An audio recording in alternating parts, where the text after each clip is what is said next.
How long have you worked here? I've worked here for long, but the clinic, I joined here in 1996. 1996? Yes. Hey, cameraman, where were you in 1996? Still in his mother's home. Were you born yet? Ah, okay, he says he was born that year. I was posted in the bush, but I felt that I will not be productive in the bush. I came up to the town. I was posted in Iten. I came to Asinigisho.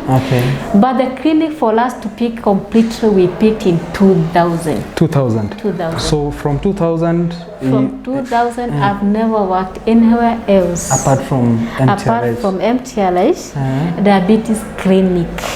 Where did you grow up? I grew up in Nyeri. Okay. Mount Kenya, Mokoroini. Oh, that's amazing. Married in Rift Valley, Marakwet County. Okay. Yes. Now I have got two last questions. Yes.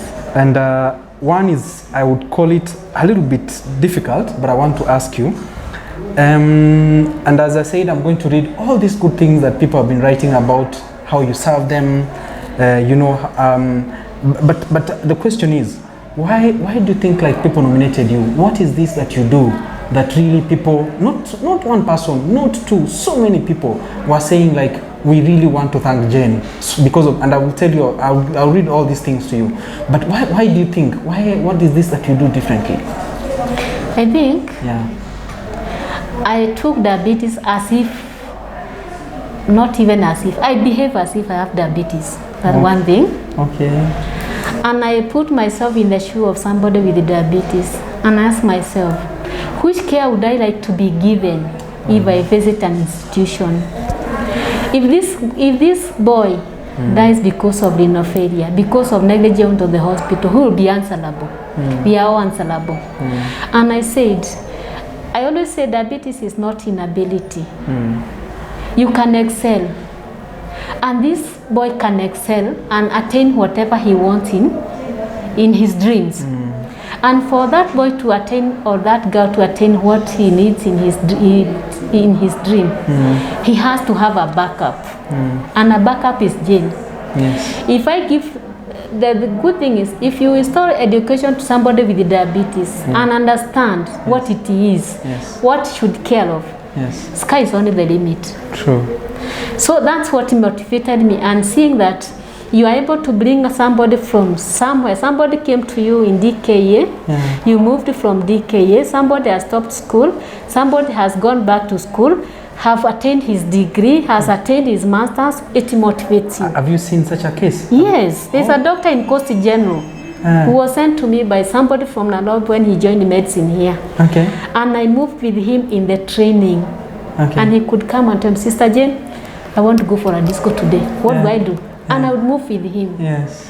I want to drink a beer. What do I do? I would move with him step by step. Okay. And I would say, one thing, I'm able to move, I'm able to befriend everybody.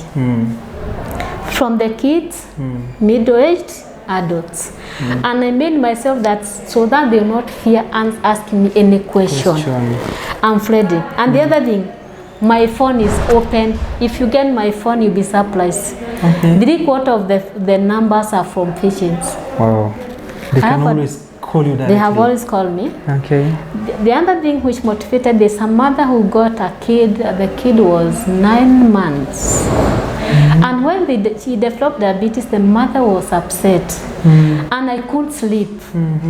She could wake me at 9, the sugars are like this. She could wake me at this time, to a point that my daughter had interest of nursing, and she said, Mom, I can't do that. If this is nursing. If this is what is nursing, I can't do.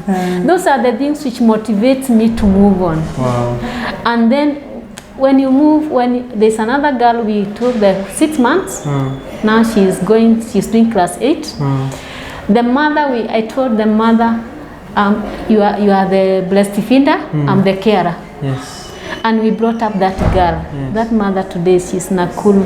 When you see that girl coming to the clinic swinging, it motivates you to keep on. From such a tender age. From such a tender age, you have moved, has grown, and you have seen where they are. Yes. You feel satisfied with your job. That's amazing. And the other thing with the diabetes is so satisfying. Yes. It's not like the other conditions. Why do I say this?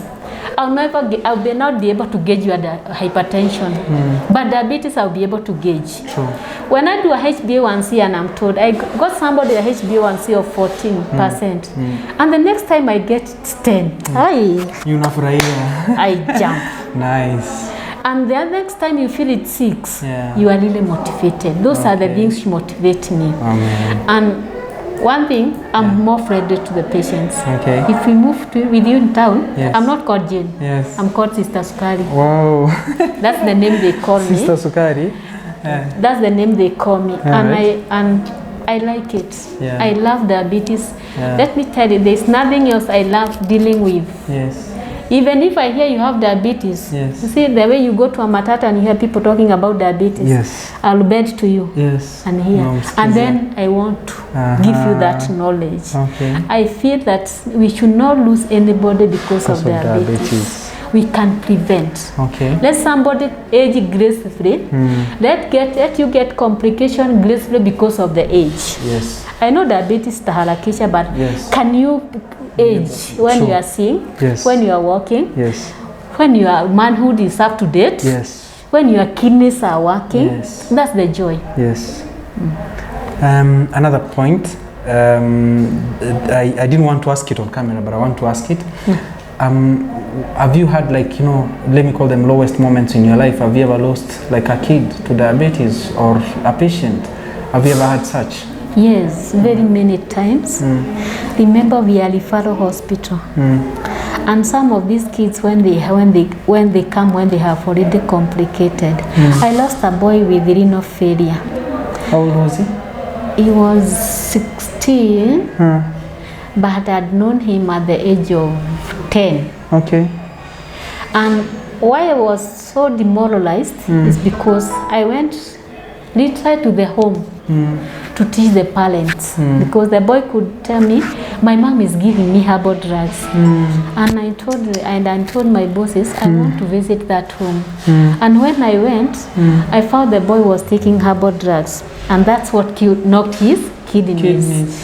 And trying to educate them, in fact I cried, let me tell you. Literally I cried because of KIP. I felt so bad because I would tell the mother, you have killed my son. I thought it's my son. It's painful. And I came and told the doctor, I feel as if working with people with diabetes. And he told me, Jane, if you leave and you are the only one they call, who will take care of them? Do you know, if we were able to push the ears, we would push not you to go. Then I told her, you know, it's so bad when you lose a kid who was very bright because of an ignorant parent.